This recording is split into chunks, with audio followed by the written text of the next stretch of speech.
Hey everybody, thanks for joining me here today. My name is Trenton Buhr. I'm a policy assistant here at the Center for Rural Affairs.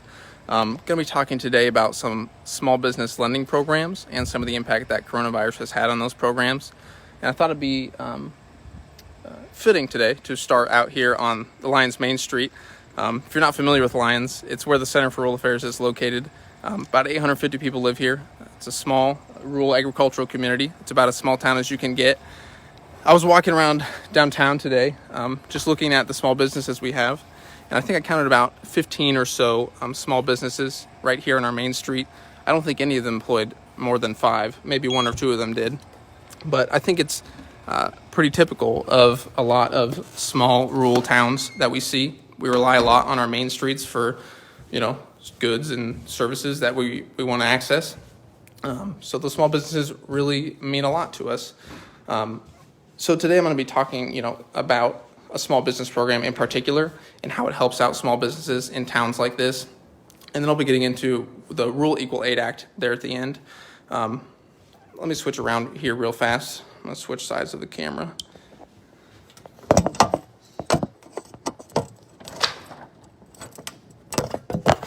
Oh, so there we go. So first, let's just talk a little bit about why small businesses are important in small rural communities. Lyons is a good example of it, but as I said earlier, we need those goods and services. Just because we live in a rural community doesn't mean we don't need legal services or a grocery store or a plumber.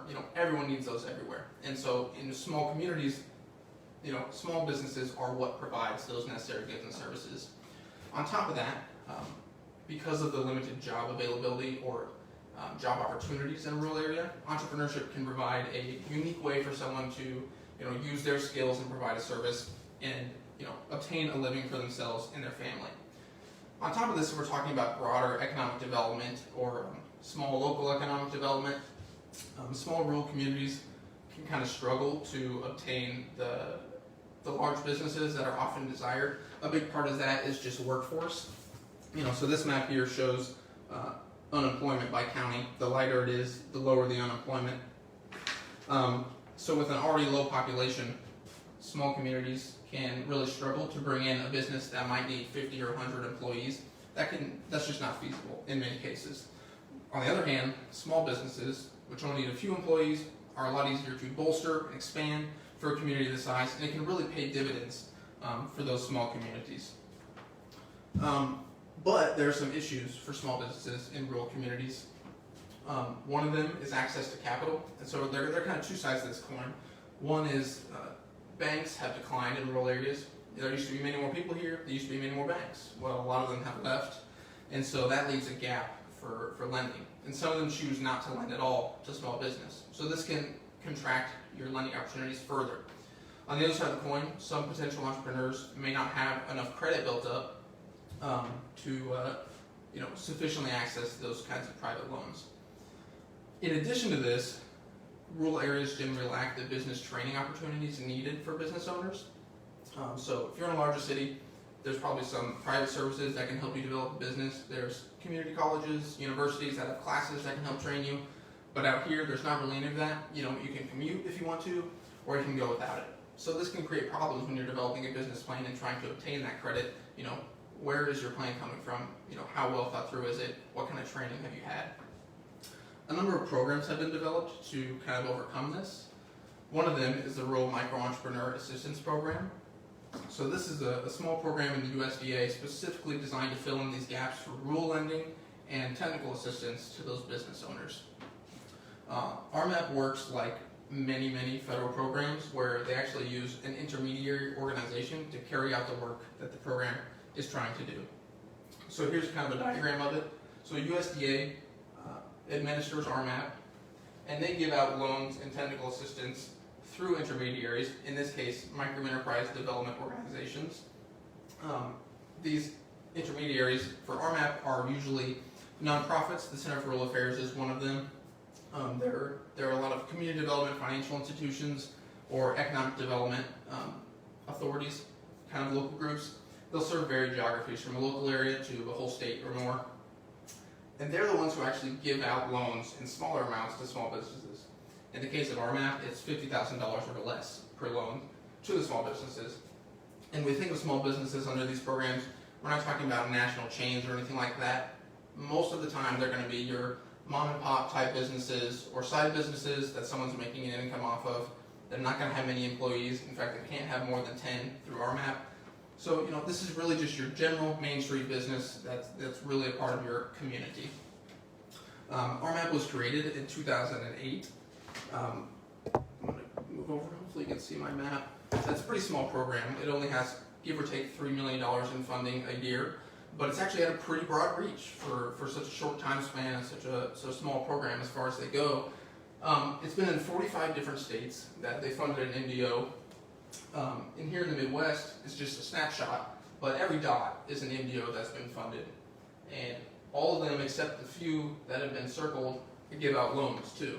So you can see that people in huge areas of the country, multiply this across the whole country, have access to loans through RMAP.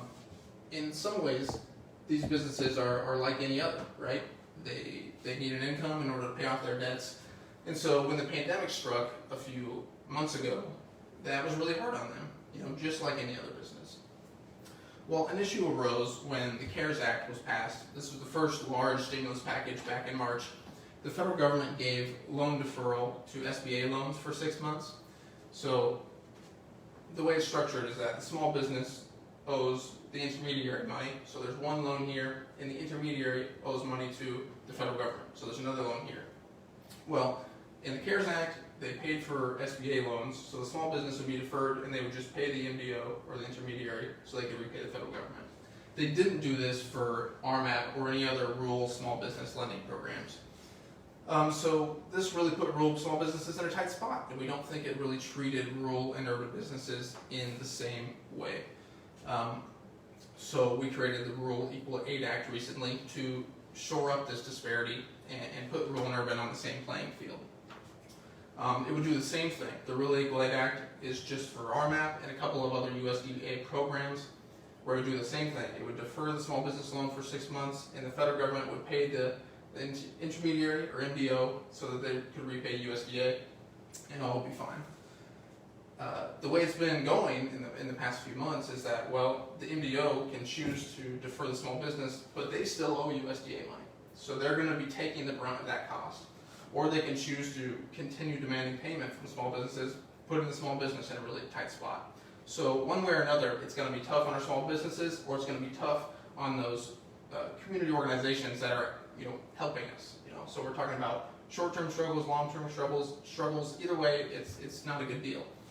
So the Rural Equal Aid Act basically seeks to put them on parity. It's been introduced so far in the House and the Senate. In the House, Cindy Axtee from Iowa introduced it. And co-sponsoring it was Representatives Tipton, Scott, Boulderson, Blunt, Rochester, and Golden. On the Senate side, John Tester from Montana was the sponsor, and he was joined by Senators King, Romney, Shaheen, Coons, and Perdue. So if you look at that, there's actually people from a wide variety of geographic areas. They're bipartisan support. So we've got that checked off, but our real opportunity to get this act passed is by putting it into the next stimulus package. So if you recall, a few weeks ago, Congress was debating a new stimulus package. They couldn't come to a compromise, so they went into the August recess and didn't have a bill passed. They'll probably start conversations again to come up with another stimulus package soon. So we want to get the REA Act included within that. What we need to do then is show that it is important to rural citizens generally. And so we're doing what we can to get that on their minds, to make sure that it's included in there. Hopefully there's been some good links that have been put in there for you today. Teresa was helping me out. So if you want more information, you're welcome to look at those. If you're a small business owner who is impacted by it or is in need, I encourage you to contact us. Our REAP program services all of Nebraska. So we'd love to help you out. Just get in touch with us. I think we'll post a link there for the REAP program. But we'd also love to, have you assist us in getting the REA Act passed. We're doing what we can, but we also need business owners and rural residents to show their support for the Rural Equal Aid Act. it needs to be a priority for those senators and Congress people to really get it on that next stimulus act. So I'd encourage you to reach out to them. If you have any questions about it, feel free to contact me or anyone at the center. We'd love to talk to you about this or anything else. So let's do what we can to kind of get that passed. Please reach out to us with anything else you need.